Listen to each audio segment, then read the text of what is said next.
Welcome to the House of Hypertrophy. 4 reps versus 8 reps versus 12 reps for strength and hypertrophy. We're going to examine a recent study from Japan exploring this. We'll then detail how this study relates to the rest of the scientific research, from which we'll derive highly useful rep range conclusions for those after strength, hypertrophy, or a combination of the two. Let's dive in.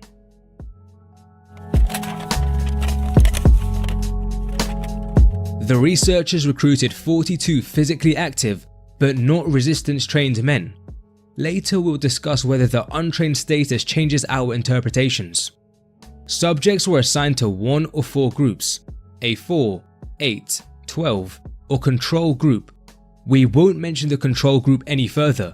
They did not train and expectedly made no gains whatsoever. The 3 groups all trained the bench press twice per week for 10 weeks. In the first 2 weeks, all groups trained the same and pretty easy. The first week involved 3 sets of 10 reps with a 60% 1 rep max load per session, while the second week involved 3 sets of 8 reps with a 70% 1 rep max load per session. I actually think this was a great thing to do. It likely helped accustom the untrained subjects to bench press form. In the third week, the 3 groups diverged in their training, and this week prepared the respective groups for their actual regimen that started from the 4th week onwards. Specifically, the third week involved the 4 group training with 5 sets of 3 repetitions with a 90% 1 rep max load per session, the 8 group with 3 sets of 6 reps with an 80% 1 rep max load per session, and the 12 group with 2 sets of 10 reps with a 70% 1 rep max load per session. From the 4th week until the end of the study, the 4 group trained with 7 sets of 4 reps with a 90% 1 rep max load per session, the 8 group with 4 sets of 8 repetitions with an 80% 1 rep max load per session, and the 12 group with 3 sets of 12 reps with a 70% 1 rep max load per session. All subjects rested 3 minutes between sets, which is a good strength of this study. Most studies tend to use short rests, 1 minute or shorter, between sets, but we know with compound exercises, resting longer between sets tends to be advantageous for hypertrophy and strength.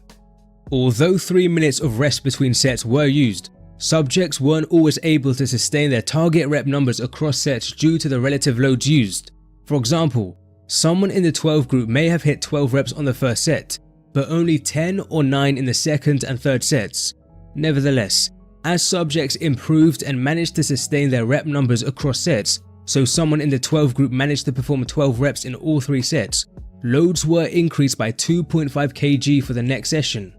This ensured subjects kept training with the relative loads they were supposed to. Now, the reason the set numbers differed between groups is as the researchers wanted to equate volume load, the product of sets times reps times load, between all 3 groups. Before and after the 12 weeks of training, strength was assessed via bench press 1 rep max, whereas hypertrophy was evaluated by pectoralis major volume. This is another strength of the study. Volume is a 3D measure and takes into consideration the whole of a muscle. Many studies tend to only look at the cross-sectional area or thickness of a muscle, and this is typically done in only a single muscle region. It was found pectoralis major volume increased similarly in all 3 training groups, while bench press strength was similar between the 4 and 8 group and both greater than the 12 group. So this study suggests 4, 8, and 12 reps are comparable for hypertrophy, while 12 reps are notably less effective for strength than 4 and 8 reps.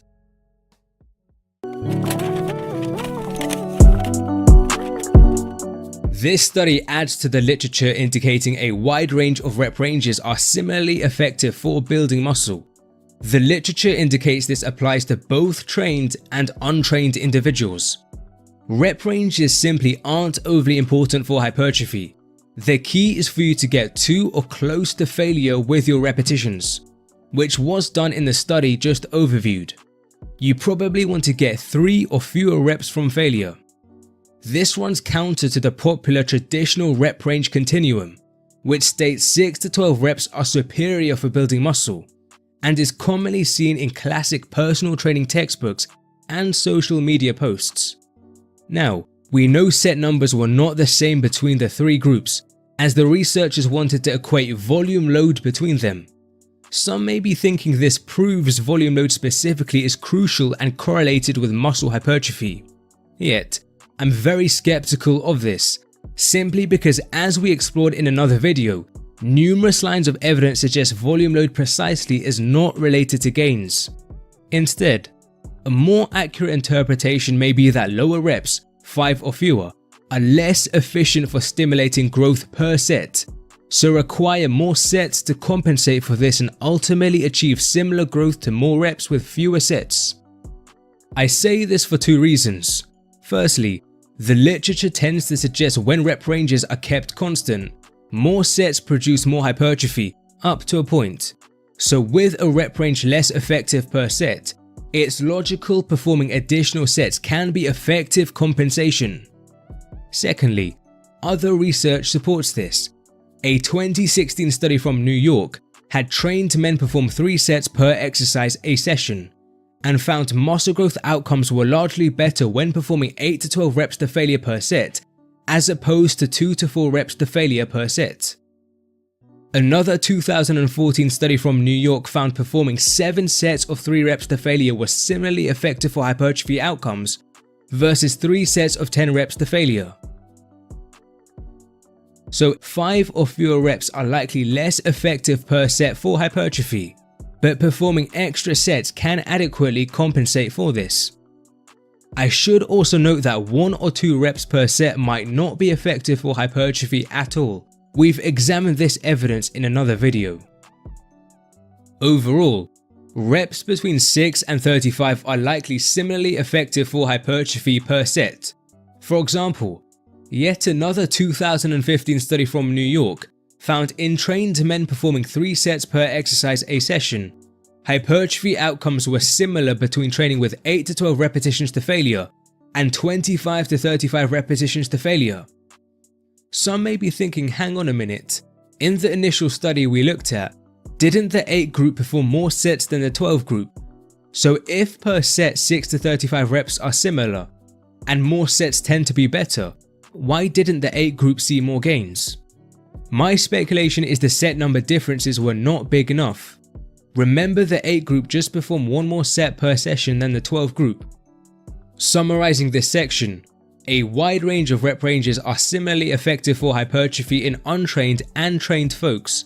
Per set, reps between 6 and 35 are likely similarly effective. 3 to 5 reps may be less efficient for hypertrophy as it may require you to perform extra sets. For those who care about time efficiency, this can be notable. Here are the session durations from the initial Japanese study we assessed. The 4 groups spent nearly double the time training the bench press per session versus their 8 and 12 groups. Recall bench press strength gains were lowest for the 12 group in the study. This agrees with the rest of the literature in that heavier loads, and thus lower repetitions, are superior for increasing 1 rep max strength. Interestingly, the 4 and 8 groups saw similar strength gains.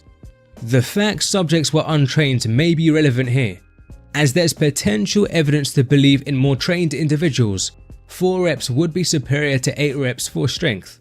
For example, we noted one study out of New York comparing in trained individuals, 3 sets of 2 to 4 reps to failure per exercise to 3 sets of 8 to 12 reps to failure per exercise. Though we noted hypertrophy outcomes were largely greater for the 8 to 12 reps, strength gains on the bench press and squat were actually greater for the 2 to 4 rep group. So in total, heavier load and lower rep training, 5 or fewer reps, should probably make up a large part of a strength-oriented program. Another point I'd like to touch on is the fact that initial Japanese study, very interestingly, looked at correlations between bench press strength gains and pectoralis major growth.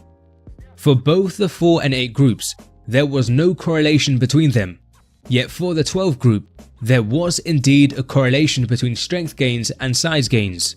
These findings are probably quite logical.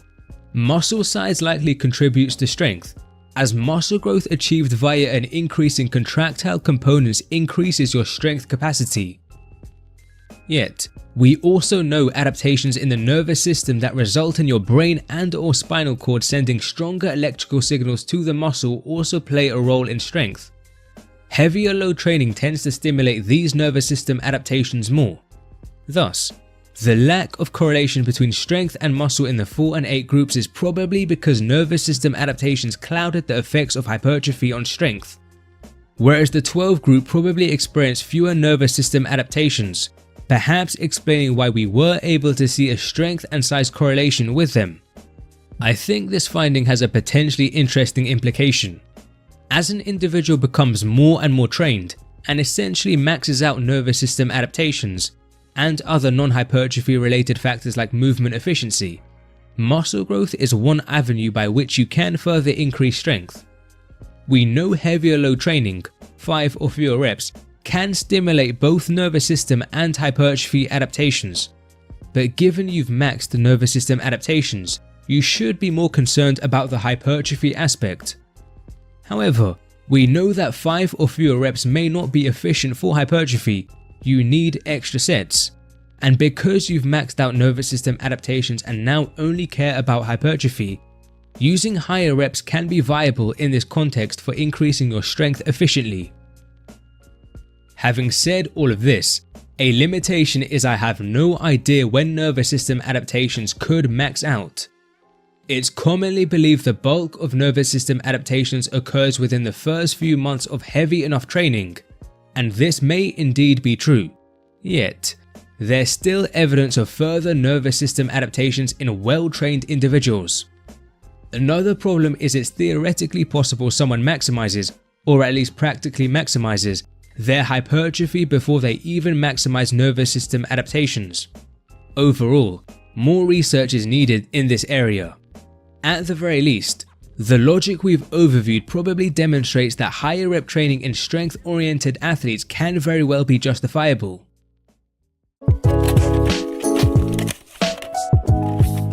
Based on the initial study overviewed, plus some other evidence we overviewed, I think it's reasonable to say approximately the 8 rep range is highly efficient for concurrently developing strength and muscle. It's not too heavy such that you have to perform extra sets for hypertrophy, but it's still heavy enough to be great at stimulating nervous system adaptations. For untrained individuals, it might be similarly effective to heavier loads for stimulating these nervous system adaptations, while in more trained individuals, it may not be quite as good, but it still likely is respectably effective. On top of this, there's some evidence that heavier load training, below 5 reps, may not be the most favorable for joint health in select individuals. For example, one of the aforementioned studies out of New York reported that in 2 of 10 individuals training with 7 sets of 3 reps to failure per exercise, joint-related injuries occurred. Training around the 8 rep range may limit this problem.